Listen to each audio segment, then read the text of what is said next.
Hi, welcome to another exciting episode of the Andre The Beast Crayton Show. Today we're going to go into the beast mindset of what it's like to be a marathon runner.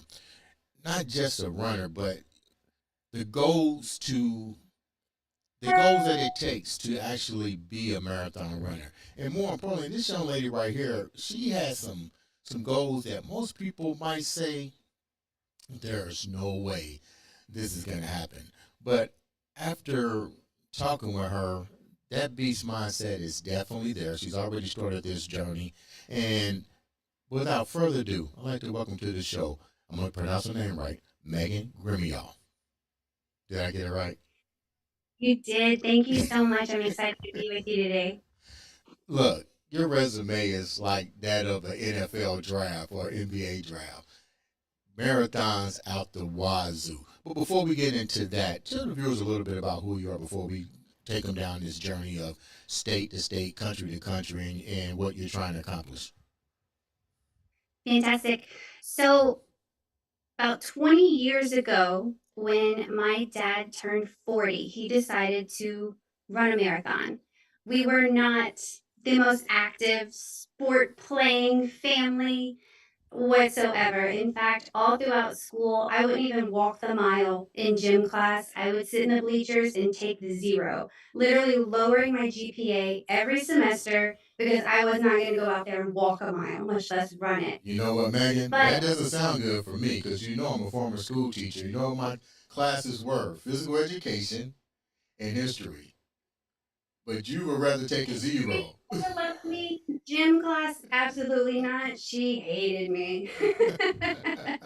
I'm very uncoordinated. I literally trip over my own feet every single day. Okay. Okay. But my dad's dedication to his training and going out there every single day, it really inspired not just myself, but my entire family.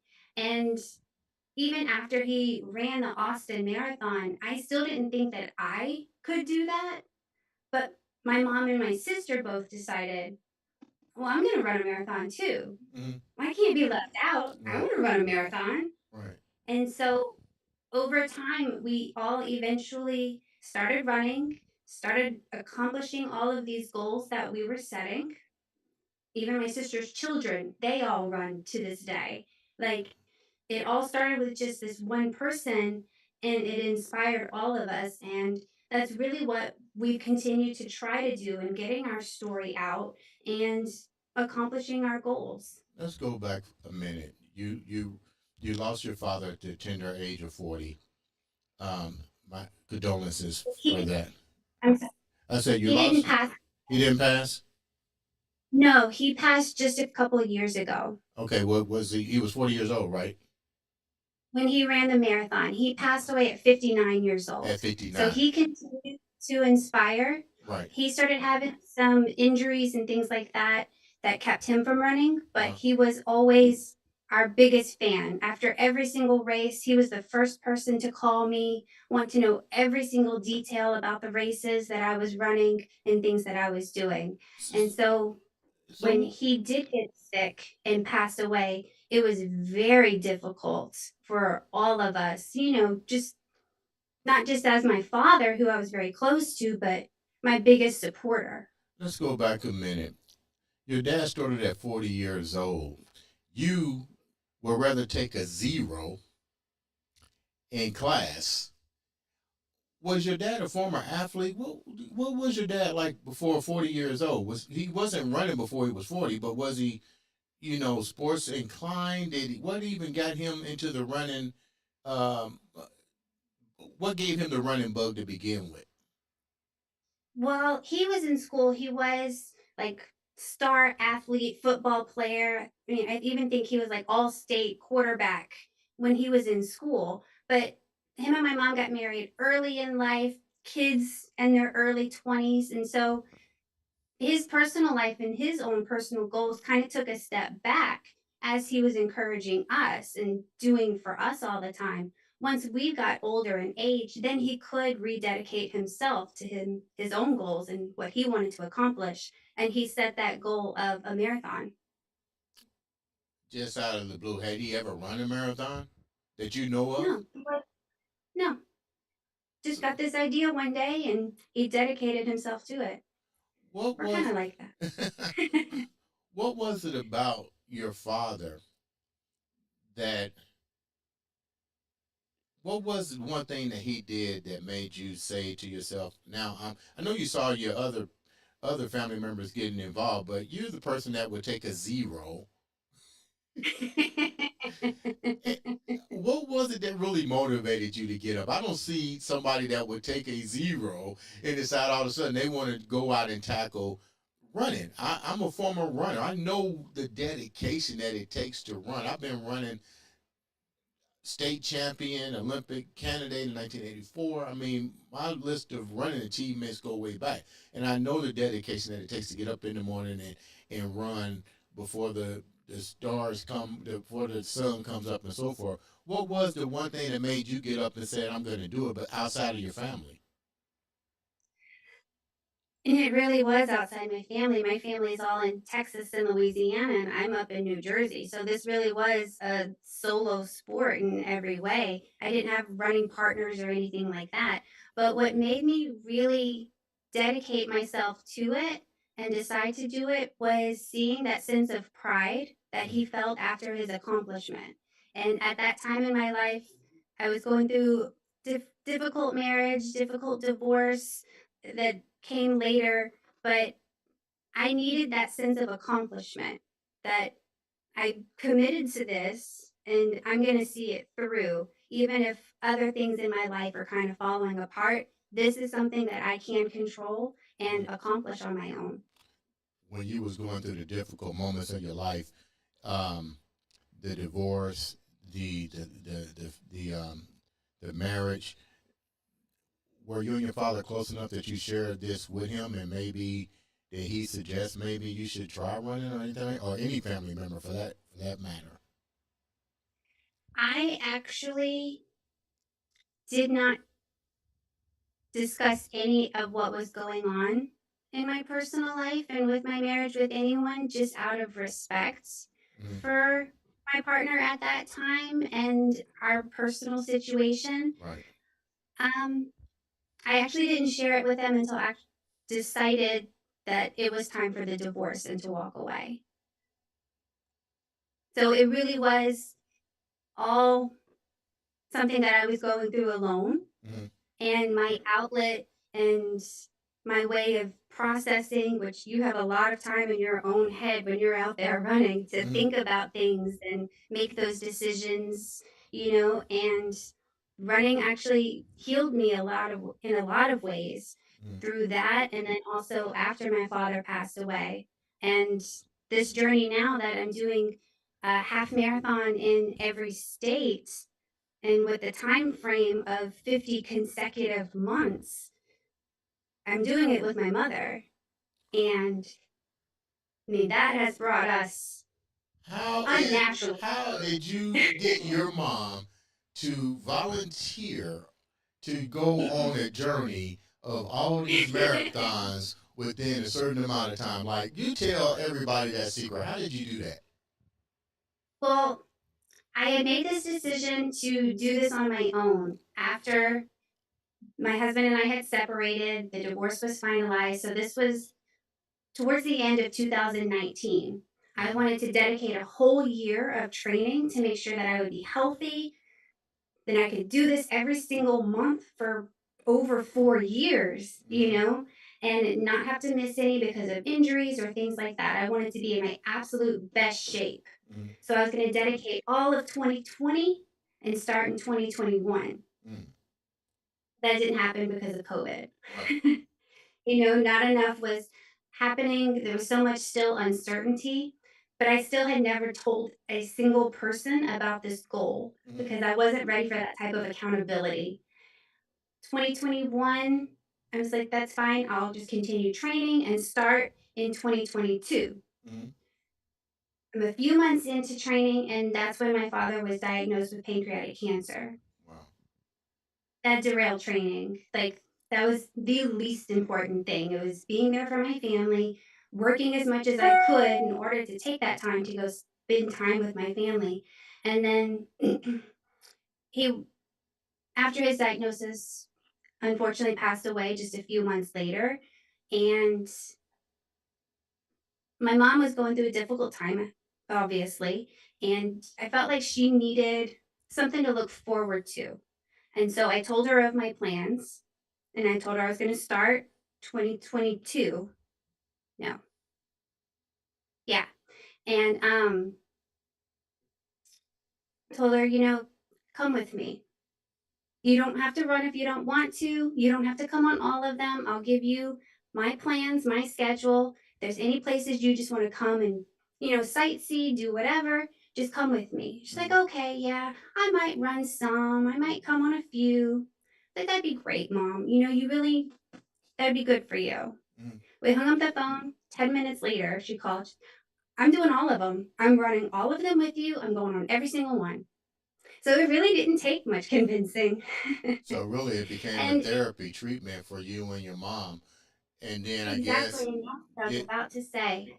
did the other family members join the crusade for healing? That's pretty much what it is. It's exactly what it is.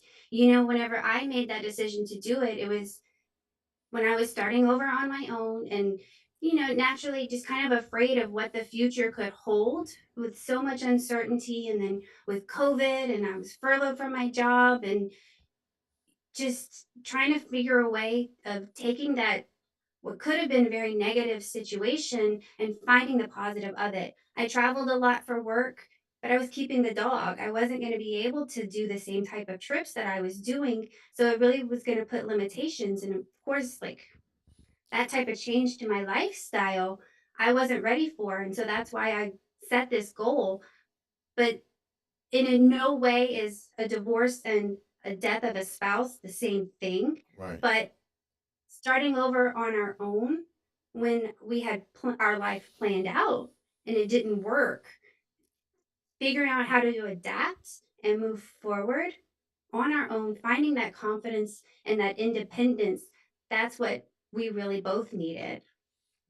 When you did your first run, not your competitive side, but the moment that the divorce is done, your father's still alive, but you're walking out, you make the decision to walk out and you hit that pavement, the streets, with those Adidas, Nike, Reeboks. I don't know what you rolling on. What went through your mind? You're there. You're probably getting up early in the morning to get that first run. What was going through your mind? You just got done with the divorce. Now you got to start all over again. What's going through your mind? So much because there's sadness and there's anger, that situations happened that they did and life happened the way that it did, but there's also this sense of freedom that it could now be whatever I want it to be. Like there's nothing that's holding me back from any new adventures or finding the positives in a different light. So I'm not gonna lie and be like, oh, it was all great. There was many runs that I would go out on, after the divorce or after my father's death that you in your head and you're thinking about all these things and the tears just start coming because there's just so much, and then you have this outlet of running and it really is therapeutic. Let me ask you a question.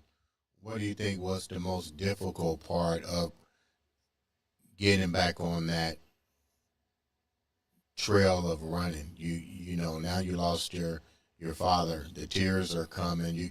This is a lot to take in, and you're still young. Your family's on one side of the in Texas, right, and you're in Jersey. how did you get back on the wagon with all this, and who was your support group? In Jersey, you're running. Did you have a running club? What kept you together outside of running? I do not enjoy running with other people. I like putting my AirPods in and really being in my own mind because that's the only time that I can really think clearly and process. But I do have the most amazing group of friends here in New Jersey. We all met through work. We're all now in different departments and doing different things. We don't see each other as often, but those truly have become my family members here in New Jersey that I could call them at any moment. Actually, I did. I got into a small car accident. Car was totaled. I was fine. But I called one of my girlfriends and I was like, hey, what are you doing right now? I'm putting on my shoes. What do you need?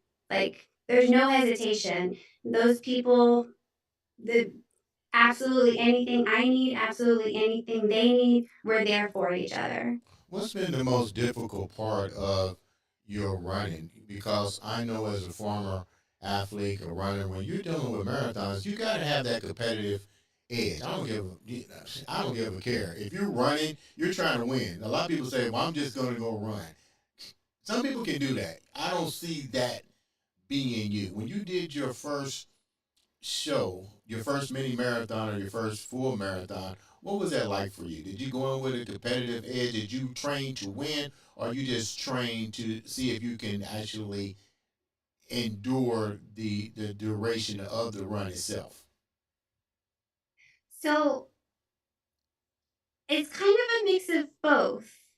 I go out there to enjoy the experience.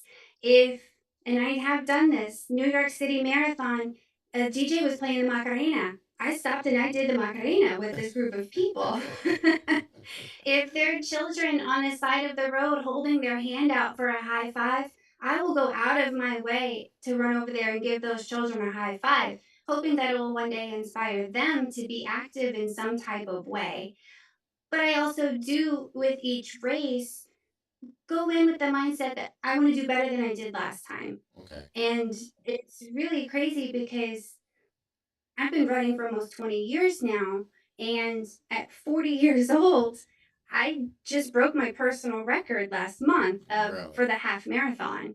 I had goals of breaking my record a couple weeks ago in Italy for the full marathon, but there was so much to see. I wanted to stop and take pictures and videos of everything because being able to run in Venice, in Yeah. Italy, like not many people get that opportunity. And I wanted to be able to capture that and have those memories. And for me, that was more important than breaking a personal record that nobody really cares about. What's more? Which one do you enjoy the most? Running marathons abroad or running marathons in the states, and why? Ooh, that's really a tough one. I'm not gonna lie. I have enjoyed both so much. There's so much here to see in the United States that I never even dreamed of. Mhm. To run through the Red Rock Canyons of Moab, Utah, that was breathtaking. Jackson Hole, Wyoming, through the mountains was gorgeous. Like and I have so many good ones still planned. I'm only halfway through this goal and I still have, 24 more states to go. And looking at that list, I don't even know which one I'm more excited about. But also, different countries, that's not something that many people, even in their lifetime, will get to do. And I'm trying to do two full marathons a year in different countries, along with a half marathon in every state every single month. Mhm. How do you prepare? I mean, that's in you work. So how do you prepare for this? Because every marathon is different. You got different terrains that you got to deal with, different altitudes that you got to deal with. What's it? How do you prepare for these different shows and still be able to do what you do for a living? It takes a lot of planning. Luckily, my job is very flexible. I can kind of work as much as I want to or as less as I need to deal with the logistics of planning all of these trips. Hmm. Um, I mostly work nights, and so sleep schedule is a little bit different, but luckily my apartment complex has a gym that's open 24 hours. So if I'm up and nothing to do, I'll go to the gym at midnight. Nobody's there. So you just have to make it work for you. If you have goals, then nothing's going to stand in your way. You're not going to make excuses. You're going to find a way to make it work for you. Why 50 consecutive runs? Why 50? Every state. But why? I mean, you can. Does this include abroad or just in the United States itself?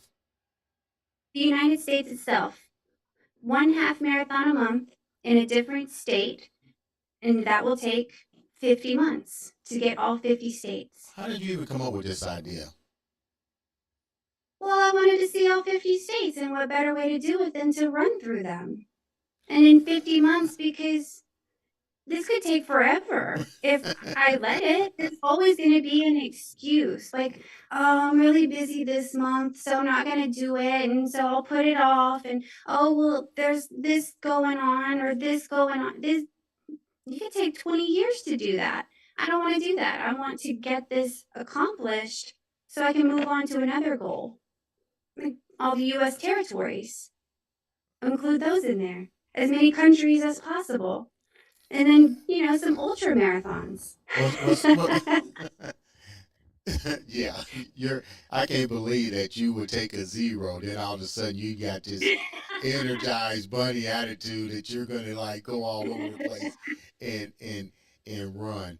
What have you learned the most with what you've gone through with the loss of your father, your mentor, the patriarch of running for you, and the reason that the whole family's gotten together. Like, what have you learned from all this as it relates to yourself? That I'm really, like, obviously physically strong and capable, but it's really been a test emotionally and mentally, and surprising how I've overcome and adapted to it. Like, he was the pillar of our family, and then, he was the one that motivated all of us and encouraged all of us. And now I still have that with my mother, of course. My mother, I speak to her every single day, whether we calling on the phone or we're texting all day long and we're doing these trips together. But I don't know, it's your dad. He was everything. And it took a long time. And to get myself back mentally to even want to start up running again, Mm-hmm. it was very difficult. And through our story getting out of my mom and I doing this together, and it was him that motivated all of us to get started with it. The local newspaper for their area in Louisiana heard our story, did a front page story about our family, and mentioned the Austin Marathon, Right. which he ran. And the directors from the Austin Marathon reached out to us and said, if we run Austin as our race for Texas, they'll not only waive our fees, they'll make a donation on his behalf for pancreatic cancer research. Oh my God, that's So we beautiful. are going to finish the 50 states in Austin with the whole family running in his memory. And it just so happened to work out that it would be the 50th. Wow, that's crazy. Did you ever get the opportunity to actually run with your father in any of these races before his passing? We did a couple of races right before COVID came about, and we're very goal oriented. We had a goal of traveling where we could as a family and running races. And the last one that we did was in Brenham, Texas. Big fans of Bluebell ice cream, and that's where the the factory was. Yeah. So several of us did the 5K. A few people did the 10K. My dad was actually the only one that did the half marathon. And so we had family members in all the races. It was the same course, same finish line, but you got a medal and ice cream at the finish line. I mean, what's better than that? Before we wrap up, what's the one thing you remember the most about your father and his legacy?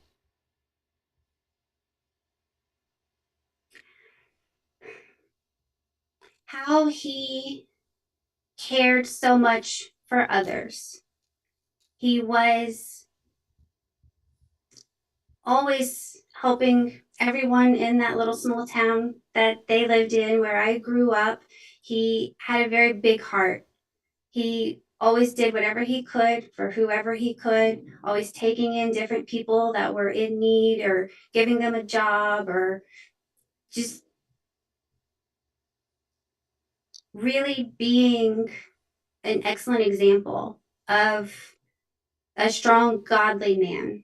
And that's something that even, a few years after he's passed, whenever I go back to visit and I run into anyone, they always talk about that of just what a loving, godly man he was and how grateful they were to have known him.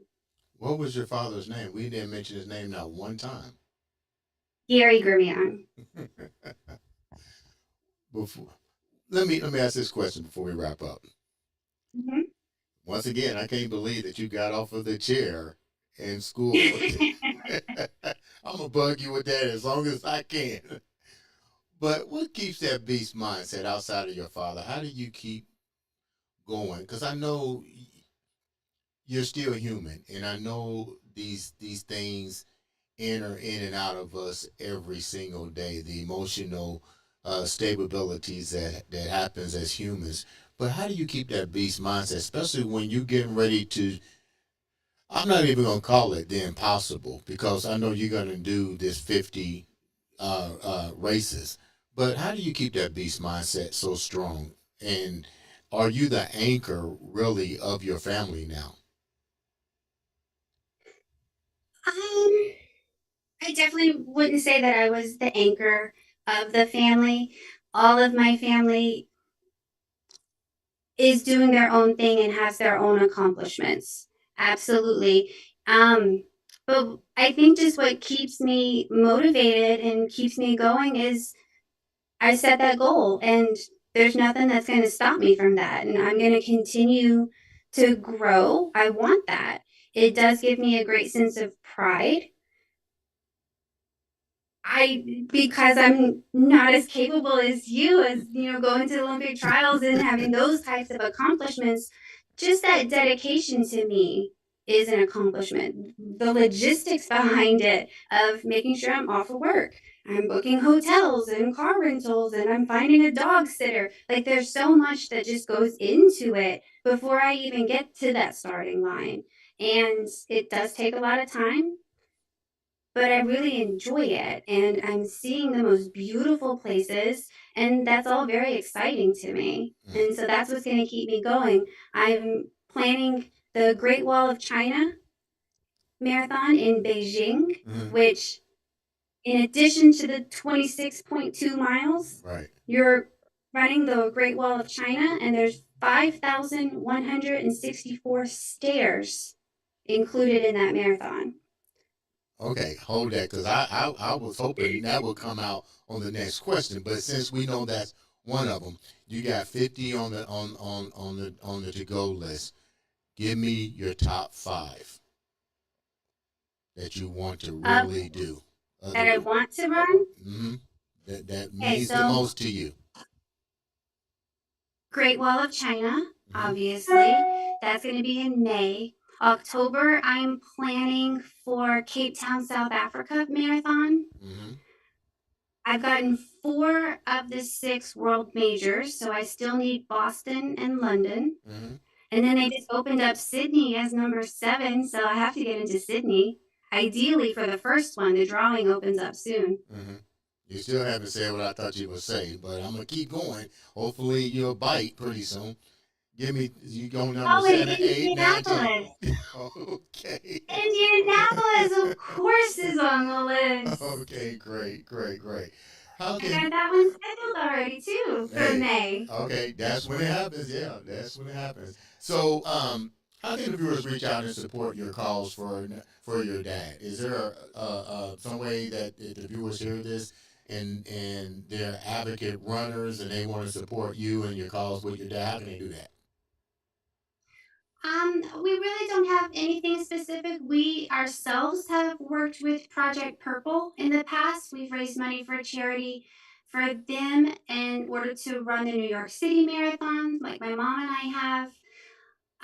If they just want to follow on social media, then definitely please do that. I do kind of a little recap of every single race that I'm doing and a little bit of a behind the scenes and training.